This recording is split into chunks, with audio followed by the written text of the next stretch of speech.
Hi hello ನಮಸ್ಕಾರ ಸ್ನೇಹಿತರೆ. ಮೀನಾ ಮನೆ ಬಿಟ್ಟು ಹೋಗುವ ಸಮಯ ಬಂದೇ ಬಿಡ್ತಾ. ಇಲ್ಲಿ ಕೇಶವ ಗಾಬರಿ ಆಗಿದೆ. ಆ ಕಡೆ ನಂದವರು ಏನು ಮಾಡಿದ್ರು, ಪ್ರಿಯಾ ನೌಟಕ್ಕಿ ಆಟ ಮನೆಯವ್ರ ಮುಂದೆ ಬಟ ಬಯಲಾಯ್ತಾ, ಏನಾಯಿತು ಏನು ಕತೆ, ಇದು ಎಲ್ಲಿವನ್ನ ಕೂಡ ತಿಳ್ಕೋಬೇಕು ಅಂದರೆ ಈಗಲೇ ನಮ್ಮ ಈ ಚಾನಲ್ನ ಸಬ್ಸ್ಕ್ರೈಬ್ ಮಾಡಿ, ಹಾಗೆ ಇನ್ನೊಂದು ವಿಡಿಯೋವನ್ನು ಪೂರ್ತಿಯಾಗಿ ನೋಡೋದನ್ನು ಯಾವುದೇ ಕಾರಣಕ್ಕೂ ಕೂಡ ಮರಿಬೇಡಿ. ಇಲ್ಲಿ ಪ್ರಿಯಾ ಅಮ್ಮು ಮತ್ತು ಮೀನಾ ಗಿರೀಶ್ ಅವರು ಒಂದಾಗೋದಕ್ಕೆ ಕಾರಣ ಆಗ್ತಾರೆ. ತನ್ನನ್ನು ಕೂಡ ಅವ್ರ ಗುಂಪಲ್ಲಿ ಸೇರಿಸ್ಕೋತಾರೆ ಅಂತ ಪ್ರಿಯಾ ಅನ್ಕೋತಾರೆ. ಆದರೆ ಮತ್ತೆ ಇಲ್ಲಿ ಮೀನಾ ಅಮ್ಮು ಗಿರೀಶ್ ಅವರು ಗುಟ್ಟು ಮಾಡೋದನ್ನು ನೋಡಿದ್ದೆ ಪ್ರಿಯಾಗೆ ತುಂಬ ಅಂದರೆ ತುಂಬ ಬೇಜಾರಾಗತ್ತೆ.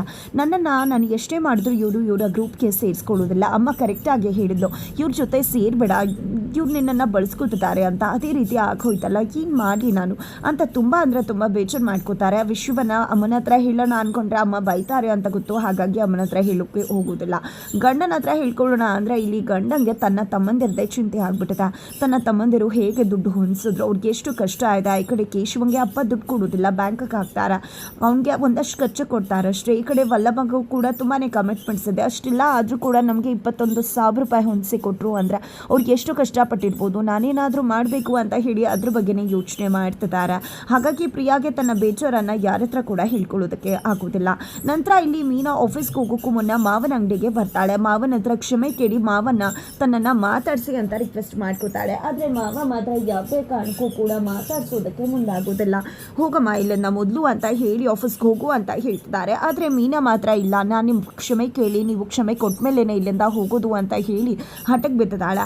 ಜೊತೆಗೆ ಅಲ್ಲಿ ನನ್ನ ತಂದೆ ತಾಯಿ ಕೂಡ ಮದುವೆ ಆದಮೇಲೆ ನಾನು ಇಲ್ಲವೇ ಇಲ್ಲ ಅಂತ ಹೇಳಿಬಿಟ್ರು. ಆದರೆ ನೀವು ನನ್ನನ್ನು ಮಗಳ ಥರ ನೋಡಿಕೊಂಡ್ರೆ ನಾನು ಕೂಡ ನಿಮ್ಮನ್ನು ಅಪ್ಪನ ಥರನೇ ನೋಡ್ದೆ. ಆದರೆ ಇವತ್ತು ನೀವು ಈ ರೀತಿ ನನ್ನ ಜೊತೆ ಮಾತಾಡದೆ ಕೋಪ ಮಾಡ್ಕೊಂಡಿರುವುದನ್ನು ನನ್ನಿಂದ ನೋಡೋಕ್ಕಾಗ್ತಿಲ್ಲ. ಹೌದು, ನಮ್ಮಿಂದ ತಪ್ಪಾಗಿದೆ ಅಂತ ನೀವು ಭಾವಿಸಿದ್ರೆ ಖಂಡಿತ ನಾನು ಕ್ಷಮೆ ಕೇಳ್ತೀನಿ. ಅದಕ್ಕೇನು ನನಗೆ ಬೇಜಾರಿಲ್ಲ. ಬೇಕಾದರೆ 2 ಮಾತು ಬೈರಿ, ಒಂದು ಏಟು ಹೊಡೆದ್ಬೇಡಿ ಕೂಡ, ನನಗೇನು ಬೇಜಾರಿಲ್ಲ ಮಾವ. ಆದರೆ ದಯವಿಟ್ಟು ನನ್ನ ಜೊತೆ ಮಾತಾಡದೆ ಈ ರೀತಿ ಇರಬೇಡಿ, ನನಗೆ ನಿಮ್ಮನ್ನು ಮಾತಾಡಿಸೇ ಇರೋಕ್ಕಾಗೋದಿಲ್ಲ ಪ್ಲೀಸ್ ಅಂತ ಹೇಳಿ ತುಂಬ ಅಂದರೆ ತುಂಬ ಕೈ ಮುಗ್ದು ರಿಕ್ವೆಸ್ಟ್ ಮಾಡ್ಕೋತಾರೆ.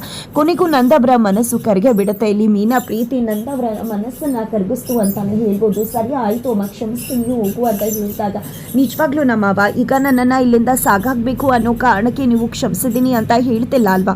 ನಿಜವಾಗ್ಲೂ ನೀವು ನನ್ನನ್ನು ಕ್ಷಮಿಸಿದ್ರ ತಾನೆ ಅಂದಾಗ ಖಂಡಿತ ಕ್ಷಮಿಸಿದ್ದೀನಿ ಮೀನಾ, ಹೋಗು, ಕಣ್ಣೀರು ಹಾಕಬೇಡ, ಈ ರೀತಿ ಅಳಬಾರ್ದು, ನೀನು ನನ್ನ ಮಗಳು ಅಂತ ಹೇಳಿದೆ, ಕಣ್ಣೀರು ಓಡಿಸಿ ಅಲ್ಲಿಂದ ಹೋಗಮ್ಮ ಅಂತ ಹೇಳಿ ಪ್ರೀತಿಯಿಂದ ಕಳಿಸ್ಕೊಡ್ತಿರ್ತಾರೆ. ಅಷ್ಟರಲ್ಲಿ ಕೇಶವ ಬರ್ತಾರೆ. ಕೇಶವ ಮೀನಾ ಜೊತೆ ಮಾತಾಡೋದಿಲ್ಲ. ಈ ಕಡೆ ಮೀನಾ ಹೋಗ್ತಿದ್ದಾಗ, ಯಾಕೆ ಕೇಶವ ಇನ್ನೂ ಕೂಡ ನೀನು ಅವಳ ಜೊತೆ ಮಾತು ಬಿಟ್ಟಿದ್ಯಾ, ಯಾಕೆ ರೀತಿ ಮಾಡ್ತಿದ್ಯಾ, ಪಾಪ ಈ ಮೀನಾ ಎಷ್ಟು ಒಳ್ಳೆ ಹುಡುಗಿ, ಎಷ್ಟು ನೊಂದ್ಕೊಂಡಿದ್ದಾಳೆ, ಅವಳ ಜೊತೆ ಮಾತಾಡ್ದೆ, ಅದನ್ನ ಬಿಟ್ಟು ಈ ರೀತಿ ಮಾತಾಡದೆ ಕೂತಿದ್ಯಲ್ಲ, ಏನು ಹೇಳಬೇಕು ನಿನಗೆ, ಹೋಗು ಮೀನಾನ ಕರ್ಕೊಂಡು ಹೋಗಿ ಆಫೀಸ್ಗೆ ಬಿಟ್ಟು ಬಾ, ತುಂಬ ಬಿಸಿಲಿದೆ ಅಂತ ಹೇಳ್ತಾರೆ.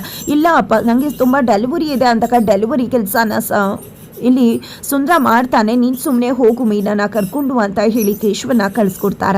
ಮೀನಾ ದಾರಿಯಲ್ಲಿ ಹೋಗಬೇಕಾದ್ರೆ ಗಾಡಿನ ನಿಲ್ಲಿಸಿ ಹತ್ತು, ನಾನು ಆಫೀಸ್ಗೆ ಬಿಡ್ತೀನಿ ಅಂತ ಕೇಶವ ಹೇಳಿದಾಗ, ಏನು ಕೇಶವ ನಿನ್ನ ಕೋಪ ಕೂಡ ಕಡಿಮೆ ಆಗೋಯ್ತಾ, ಅದಕ್ಕೋಸ್ಕರ ಬಂದೆ ಅಂತ ಹೇಳಿದಾಗ, ನಾನು ಅದಕ್ಕೋಸ್ಕರ ಬಂದಿದ್ದಲ್ಲ, ನಿನ್ನ ಮೇಲಿರೋ ಕೋಪ ಹಾಗೆ ಇದೆ, ಆದ್ರೆ ಅಪ್ಪ ಹೇಳಿದ್ರು ಅನ್ನೋ ಕಾರಣಕ್ಕೆ ನಾನು ಇಲ್ಲಿಗೆ ಬಂದಿತ್ತು ಅಂತ ಹೇಳ್ತಾರೆ.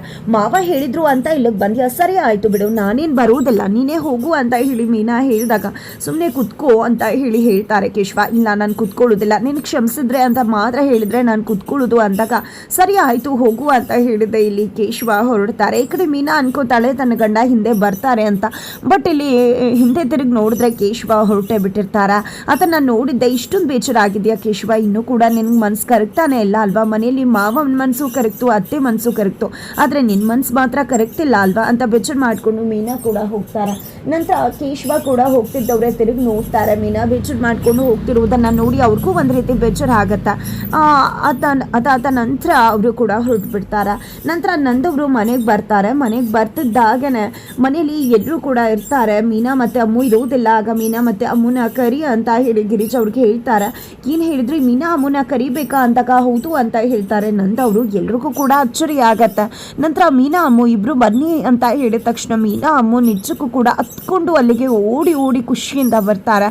ಏನು ಮಾವ, ನೀವು ನಮ್ಮನ್ನು ಕ್ಷಮಿಸಿದ್ರ, ನನ್ನ ಹೆಸರೇ ಅಲ್ವಾ ಕರೆದಿದ್ದು ಅಂದಾಗ ಹೌದು ಮಗಳೇ ನಿನ್ನ ಹೆಸರೇ ಕರೆದಿದ್ದು ಅಂತ ಹೇಳಿದಾಗ ಹಾಗಿದ್ರೆ ಮಾವ ನನ್ನ ಮೇಲಿರೋ ಕೋಪ ಹೊರಟೋಯ್ತಲ್ವ ನಿಮಗೆ ಅಂದಾಗ ಕೋಪ ಯಾಕಮ್ಮ ಮಾಡ್ಕೊಳ್ಳಿ, ಕೋಪ ಆಯಿತು ಈಗ ಹೋಯಿತು, ನನ್ನ ಮಗಳಲ್ವಾ ನೀನು ಅಂತ ಹೇಳಿ ಹೇಳ್ತಾರೆ. ಇದರಿಂದ ಮೀನಾ ಮತ್ತು ಅಮ್ಮಗೆ ತುಂಬ ಅಂದರೆ ತುಂಬ ಖುಷಿ ಆಗುತ್ತೆ.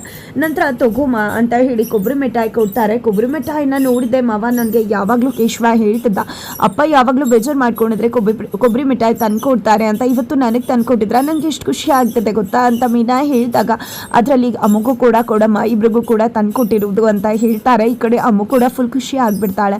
ಮಾವ ನೀವು ನನ್ನನ್ನು ಕೂಡ ಕ್ಷಮಿಸಿದ್ರ ಮಾವ, ನಿಜವಾಗ್ಲೂ ಖುಷಿ ಆಗ್ತದ, ನನಗೆ ಗೊತ್ತಿರಲಿಲ್ಲ ಮಾವ ಈ ರೀತಿ ಆಗತ್ತೆ ಅಂತ, ಇನ್ನೆಂದು ಕೂಡ ಈ ರೀತಿ ಆಗದೆ ಇರೋ ಹಾಗೆ ನೋಡ್ಕೊತೀವಿ, ಇನ್ನೆಂದು ಕೂಡ ಈ ರೀತಿ ತಪ್ಪು ಮಾಡೋದಿಲ್ಲ ಅಂದಾಗ ನೀವಿಬ್ಬರು ಇದೇ ರೀತಿ ಹೇಳ್ತಿರ್ತೀರ, ಪದೇ ಪದೇ ದುಡ್ಡು ತಪ್ಪು ಮಾಡ್ತಾರೆ ಇರ್ತೀರ, ನಿಮ್ಮ ಉದ್ದೇಶ ಅದಾಗಿರೋದಿಲ್ಲ, ಅದು ಎಡವಟ್ಟಾಗಿ ಇನ್ನೇನೋ ಆಗತ್ತೆ ನೋಡ್ರಮ್ಮ, ಇನ್ನು ಮುಂದೆ ಈ ರೀತಿ ಏನೇ ಮಾಡಬೇಕು ಅಂತ ನಿಮ್ಗೆ ಅನಿಸಿದ್ರು ಮನೆಯಲ್ಲಿ ಹೇಳಿ ಚರ್ಚೆ ಮಾಡೋಣ, ಎಲ್ಲರೂ ಕೂಡ ಮಾತಾಡೋಣ, ಒಳ್ಳೇದು ಕೆಟ್ಟದ್ದು ಯಾವುದು ಅಂತ ಗೊತ್ತಾಗುತ್ತೆ, ಆಗ ಒಂದು ನಿರ್ಧಾರಕ್ಕೆ ಬರ್ಬೋದು. ಅದನ್ನು ಬಿಟ್ಟು ನೀವು ಇದೇ ರೀತಿ ಹೇಳ್ದೆ ಕೇಳದೆ ಏನೋ ಮಾಡಿಕೊಂಡು ಎಡವಟ್ಟು ಮಾಡಿಕೊಂಡ್ರೆ ಆಮೇಲೆ ಖಂಡಿತ ನಾನು ಸುಮ್ಮನಿರುವುದಿಲ್ಲ.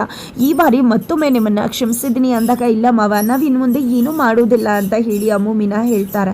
ಆದರೆ ಮಾವ ಇನ್ನೊಂದು ವಿಷಯ ಅಂತ ಹೇಳಿ ಮೀನಾ ಹೇಳಿದಾಗ ಏನಮ್ಮ ಇನ್ನೂ ಏನಾದರೂ ಇದೆಯಾ ಅಂತ ಹೇಳಿ ನಂದವ್ರು ಕೇಳ್ತಾರೆ. ಇಲ್ಲ ಮಾವ ಅಂತ ಎಡವತ್ತು ಏನೂ ಮಾಡಿಲ್ಲ ಮಾವ, ಐ ಲವ್ ಯು ಮಾವ ಅಂತ ಹೇಳಿದ ತಕ್ಷಣ ಅಯ್ಯೋ ಹುಡುಗಿ ನೀನು ಅಂತ ನಂದವರು ಹೇಳಿಬಿಟ್ಟು ಹೋಗ್ತಾರೆ. ಈ ಕಡೆ ಪ್ರಿಯಾಕ್ಕೂ ಕೂಡ ಇವರಿಬ್ರು ಒಂದಾಗಿರೋದು ತುಂಬ ಅಂದರೆ ತುಂಬ ಖುಷಿ ಆಗ್ತದೆ. ನಂದವರು ಇಲ್ಲಿ ಮೀನಾ ಮತ್ತು ಅಮ್ಮು ಜೊತೆ ಮಾತಾಡ್ತಿರೋದನ್ನು ನೋಡಿ ಈ ಕಡೆ ಗಿರೀಶ್ ಅವ್ರು ಬಂದಿದ್ದೆ, ನಿಮ್ಮಿಬ್ರನ್ನ ಮಾವ ಮಾತಾಡಿಸ್ಬಿಟ್ರು ಕ್ಷಮಿಸ್ಬಿಟ್ರು ಅಂತ ಹೇಳಿ ಖುಷಿ ಪಡ್ತಾರೆ.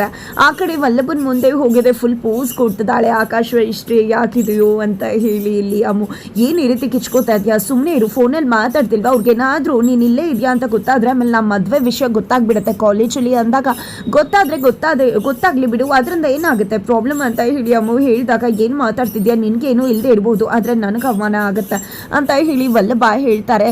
ಏನು ಅಪ್ಪ ಇಲ್ಲಿ ನಿನಗೆ ಕೊಬ್ಬರಿ ಮಿಠಾಯಿ ಕೊಟ್ಟರು ಅಂತ ಇಷ್ಟೆಲ್ಲ ಮೆರೀತಿದ್ಯಾ ಅಂದಾಗ ಹೌದು ಕೊಟ್ಟರು ಅಂತ ಮೆರೀತಾ ಇದ್ದೀನಿ, ನಿನಗೆ ಯಾವತ್ತಾದರೂ ಕೊಟ್ಟಿದ್ದಾರಾ ಅಂದಾಗ ನನಗೂ ಕೊಟ್ಟಿದ್ದಾರೆ, ಮಲಗಿಸಿರೋನ್ನ ಎಬ್ಬಿಸ್ಬಿಟ್ಟು ತಿನ್ಸಿದಾರ ಗೊತ್ತಾ ಅಂತ ವಲ್ಲಭ ಹೇಳ್ತಾರೆ. ಹಲೋ ಪ್ರೆಸೆಂಟಲ್ಲಿ ಹೇಳು, ದೊಡ್ಡವನಾದ್ಮೇಲೆ ಮಾವ ನೀನು ನೋಡಿ ನಕ್ಕಿದಾರ, ನೀನು ಕೊಬ್ಬರಿ ಮಿಠಾಯಿ ಕೊಟ್ಟಿದ್ದಾರಾ ಅಂತ ಹೇಳಿ ಅಮ್ಮ ಕೇಳಿದಾಗ ಇಲ್ಲ ಅಂತ ವಲ್ಲಭ ಹೇಳ್ತಾರೆ. ಹಾಗಿದ್ರೆ ಅದೃಷ್ಟ ನನಗೆ ಸಿಕ್ಕಿದೆ ನೋಡು, ನಿನಗಿಂತ ನಾನೇ ಫಾರ್ ಬೆಟರ್ ಅಂತ ಹೇಳಿದ್ರು ಮುಖಾಂತರ ಇಲ್ಲಿ ಮತ್ತೆ ಆಕಾಶ ಇಷ್ಟೇ ಯಾಕಿದೆಯೋ ಅಂತ ಹೇಳಿದ್ದೆ. ಮೂರ್ತಿ ಚಿಕ್ಕದಾದರೂ ಕೀರ್ತಿ ದೊಡ್ಡದು ಅಂತ ಹೇಳಿ ಅಮ್ಮು ಅಲ್ಲಿಂದ ಹೊರಡ್ತಾಳೆ. ನಂತರ ಈ ಕಡೆ ಮೀನಾ ಕೂಡ ಕೊಬ್ಬರಿ ಮಿಠಾಯಿ ತಿಂತಿರ್ತಾಳೆ. ಕೇಶವಂಗೆ ಅದನ್ನು ಸಹಿಸ್ಕೊಳ್ಳೋಕೆ ಆಗೋದಿಲ್ಲ, ಈ ರೀತಿ ಎಲ್ಲ ಹಾಸಿಗೆ ಮೇಲೆ ತಿನ್ಬೇಡ ಹಾಳಾಗುತ್ತೆ ಅಂತಕ. ಹೌದೌದು ಹಾಸಿಗೆಲಿ ಏನೇನೇನೋ ಬಿದ್ದಿರುತ್ತೆ, ಯಾರಾದರೂ ಬಂದು ಕೂರ್ಬೋದು, ಯಾರಾದರೂ ಎದ್ದು ಹೋಗ್ಬೋದು, ಯಾವ ಬೆಡ್ಶೀಟ್ ಆದರೂ ಸ್ಪ್ರೆಡ್ ಮಾಡ್ಬೋದು, ಆದರೆ ಕೋಪ ಬಂದಾಗ ಮಾತ್ರ ಏನು ಮಾಡಬಾರ್ದು ಅಲ್ವಾ. ನಿಮಗೆ ಹೊಟ್ಟೆ ಕಿಚ್ಚಾಗ್ತದೆ, ನನಗೆ ಮಾವ ಈ ರೀತಿ ಕೊಬ್ಬರಿ ಮಿಠಾಯಿ ಕೊಟ್ಟಿದ್ದಾರೆ ಅಂತ ಅದಕ್ಕೆ ಜೆಲಸ್ ಫೀಲ್ ಮಾಡ್ಕೋತಿದ್ಯಾ ಅಲ್ವಾ, ಸರಿ ಆಯಿತು ಬಿಡು ಹೋಗ್ತೀನಿ ಅಂತ ಹೇಳಿ ಮೀನಾ ಅಲ್ಲಿಂದ ಹೋಗ್ತಾರೆ. ನಂತರ ಇಲ್ಲಿ ಮಾಧವ್ ಅವರು ಹೆಂಡತಿ ಜೊತೆ ಬಂದಿದ್ದೆ, ಅಪ್ಪ ಅಮ್ಮ ಕೂತಿರ್ಬೇಕಿದ್ರೆ ಸಂಬಳವನ್ನು ತಂದು ಕೊಡ್ತಾರೆ, ಬೇಡ ನಿನಗೆ ಹೆಂಡತಿ ಬಂದಿದ್ದಾಳೆ, ನಿನಗೆ ಸಂಸಾರ ಇರುತ್ತೆ, ನೀನೇ ಇಟ್ಕೋ ಅಂತ ಅಪ್ಪ ಅಮ್ಮ ಹೇಳಿದ್ರು ಕೂಡ ಇಲ್ಲ ಪ್ರಿಯಾ ಆ ರೀತಿ ಅಂದ್ಕೊಳ್ಳೋದಿಲ್ಲ, ನಮ್ಗೆ ಏನೇ ಖರ್ಚು ಬೇಕು ಅಂದರೂ ನಿಮ್ಮ ಹತ್ರನೇ ಕೇಳ್ತೀವಿ, ನೀವು ನಮ್ಮ ಮದುವೆಗೆ ತುಂಬಾ ಕಷ್ಟಪಟ್ಟಿದ್ರೆ ಅದಕ್ಕೆ ಸ್ವಲ್ಪ ಕಷ್ಟಕ್ಕೆ ಇದು ಯೂಸ್ ಆಗುತ್ತೆ ತಗೊಳ್ಳಿ ಅಪ್ಪ ಅಂತ ಹೇಳಿ ಹೇಳ್ತಾರೆ. ಈ ಕಡೆ ಪ್ರಿಯಾ ಕೂಡ ಹೌದು ತಗೊಳ್ಳಿ ಅಂತ ಹೇಳ್ತಾರೆ, ಮೇಲ್ನೋಟಕ್ಕೆ ಮಾತ್ರ ತಗೊಳ್ಳಿ ಅಂತಾಳೆ, ಆದರೆ ನಿಜಕ್ಕೂ ಕೂಡ ಪ್ರಿಯಾಗೆ ಕೊಡೋದು ಇಷ್ಟ ಇರೋದಿಲ್ಲ. ಏನಿದು ಯಾಕೆ ಇವರು ಕೊಡ್ತಿದ್ದಾರೆ, ನಾನಿಲ್ವಾ ಈಗ ನನಗಾಗಿ ತಾನೇ ಕೊಡಬೇಕು, ನಮಗೆ ಖರ್ಚು ಇರೋದಿಲ್ವಾ ಅಂತಾನೆ ಅವಳು ಭಾವಿಸ್ತಾಳೆ. ಈ ಕಡೆ ಅತ್ತೆ ಮಾವನ ಮುಂದೆ ತಗೊಳ್ಳಿ ಅಂತ ಹೇಳಿ ನಾಟಕ ಮಾಡ್ತಾರೆ ಪ್ರಿಯಾ. ನಂತರ ನಿಮ್ಗೆ ಏನೇ ಖರ್ಚು ಬೇಕಿದ್ರು ನಮ್ಮ ಹತ್ರ ಕೇಳಿ ಆಯ್ತಾ. ಮಾಧವ ಪ್ರಿಯಾ ನಮ್ಮ ಹತ್ರ ಕೇಳೋಕೆ ಹಂಚ್ಕೋತಾಳೆ, ನೀನೇ ಕೇಳಿ ಅವ್ಳಿಗೆ ಏನು ಬೇಕೋ ಅದನ್ನು ಕೊಡಿಸ್ಬೇಕು, ನನ್ನ ಹತ್ರ ದುಡ್ಡು ಇಸ್ಕೋಬೇಕು ಅಂತ ಹೇಳಿ ನಂದ ಮತ್ತು ಗಿರೀಶ್ ಅವರು ಹೇಳ್ತಾರೆ.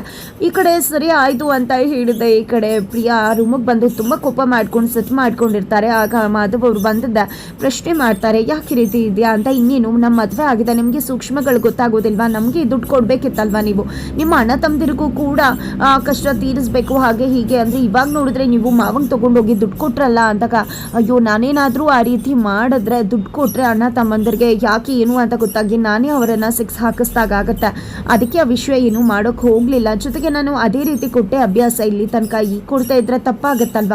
ನಮ್ಮ ಖರ್ಚು ಏನೇ ಬೇಕಾದರೂ ಕೂಡ ಅಪ್ಪ ಅಮ್ಮನ ಹತ್ರ ಕೇಳೋಣ, ಅವರು ಬೇರೆಯವ್ರ ಥರ ಏನೂ ಅಂದ್ಕೊಳ್ಳೋದಿಲ್ಲ, ಖಂಡಿತ ಕೊಡ್ತಾರೆ, ನೀನೇನು ಅನ್ಕೋಬೇಡ ಅಂತ ಹೇಳಿ ಮಾಧವ್ ಅವರು ಪ್ರಿಯಾಗೆ ಬುದ್ಧಿ ಹೇಳ್ತಾರೆ. ಈ ಕಡೆ ಪ್ರಿಯಾಗೆ ಅದು ಸ್ವಲ್ಪ ಕೂಡ ಇಷ್ಟ ಆಗೋದಿಲ್ಲ, ಬಟ್ ಆದರೂ ಕೂಡ ಸುಮ್ಮನೆ ಆಗ್ತಾರೆ ಅಂತಲೇ ಹೇಳ್ಬೋದು. ಇದು ಎಲ್ಲದರ ನಡುವೆ ಇತ್ತ ಕಡೆ ಮೀನಾ ಮತ್ತೊಂದು ಆಟವನ್ನು ಆಡೋದಕ್ಕೆ ಶುರು ಮಾಡ್ಕೋತಿದ್ದಾಳೆ. ಬಿಕಾಸ್ ಇಲ್ಲಿ ಕೇಶವ ತನ್ನ ಜೊತೆ ಮಾತಾಡ್ತಿಲ್ಲ. ಹಾಗಾಗಿ ಕೇಶವ ಹೇಗಾದರೂ ತನ್ನ ಜೊತೆ ಮಾತಾಡಬೇಕು ಅನ್ನೋ ಕಾರಣಕ್ಕೆ ನಾನು ಮನೆ ಬಿಟ್ಟು ಹೋಗ್ತಾ ಇದ್ದೀನಿ ಅಂತ ಹೇಳಿ ಫೋನ್ ಮಾಡಿ ಕೇಶವಂಗೆ ಹೇಳಿದಾಗ ಕೇಶವ ಗಾಬರಿ ಬಿದ್ದು ಆಫೀಸ್ಗೆ ಹೋಗ್ತಾರೆ. ಬಟ್ ಆಫೀಸ್ಗೆ ಹೋಗಿರೋದಿಲ್ಲ ಮೀನಾ. ನಂತರ ಮಳೆ ಬರ್ತಿರುತ್ತೆ. ಮಳೆಯಲ್ಲೇ ತನ್ನ ಹೆಂಡತಿಯನ್ನು ಎಲ್ಲ ಕಡೆ ಹುಡ್ಕೊಂಡು ಬರ್ತಾರೆ. ನೋಡಿದ್ರೆ ಮನೆಯಲ್ಲಿ ಆಲ್ಮೋಸ್ಟ್ ತುಂಬ ಸಖತ್ತಾಗಿ ಎಲ್ಲರ ಜೊತೆ ಕುಣಿದಾಡ್ತಾ ಕುಪ್ಪಳಿಸ್ತಾ ನಗ್ತಾ ಟೀ ಕುಡಿತಾ ಇರ್ತಾಳೆ. ಅದನ್ನು ನೋಡ್ತಂತ ಕೇಶವ ಕೆಂಡವಾಗ್ತಾರೆ. ನಿಂಗೇನು ಅನಿಸ್ಲಿಲ್ವಾ? ಆ ರೀತಿ ಹೇಳಿದ್ಯಲ್ಲ, ನಾನು ಎಷ್ಟು ಗಾಬರಿ ಬಿದ್ದೆ ಗೊತ್ತಾ, ಮಳೆಯಲ್ಲೂ ಕೂಡ ಎಲ್ಲ ಕಡೆ ಹೊಡ್ಕೊಂಡು ಬಂದೆ. ನಿಂಗೆ ತಮಾಷೆ ಆಗೋಯ್ತಲ್ವ, ನೀನೇನೇ ಮಾಡಿದ್ರು ನಿನ್ನನ್ನು ಕ್ಷಮಿಸ್ತಾರೆ ಅದೇ ಅನ್ನೋದು ನಿನಗೆ ಹೆಚ್ಚಾಗೋಯ್ತಲ್ವ, ಅದೇ ಕಾರಣಕ್ಕಲ್ವ ನೀನೇನೇ ಮಾಡಿದ್ರು ಸೈ ಅನ್ನೋ ಅಹಂಕಾರ ನಿನಗೆ, ಅದಕ್ಕೆ ಇಷ್ಟೆಲ್ಲ ಮಾಡ್ತಿದ್ಯಾ ಅಂತ ಹೇಳಿ ಮತ್ತೆ ಮೀನಾ ವಿರುದ್ಧ ಸೆಟ್ ಮಾಡ್ಕೊತಿದ್ದಾರೆ ಕೇಶವ. ಆಗಿದ್ರೆ ಮುಂದೆ ಆಗುತ್ತೆ ಮುಂದಿನ ವಿಡಿಯೋ ನೋಡಿ.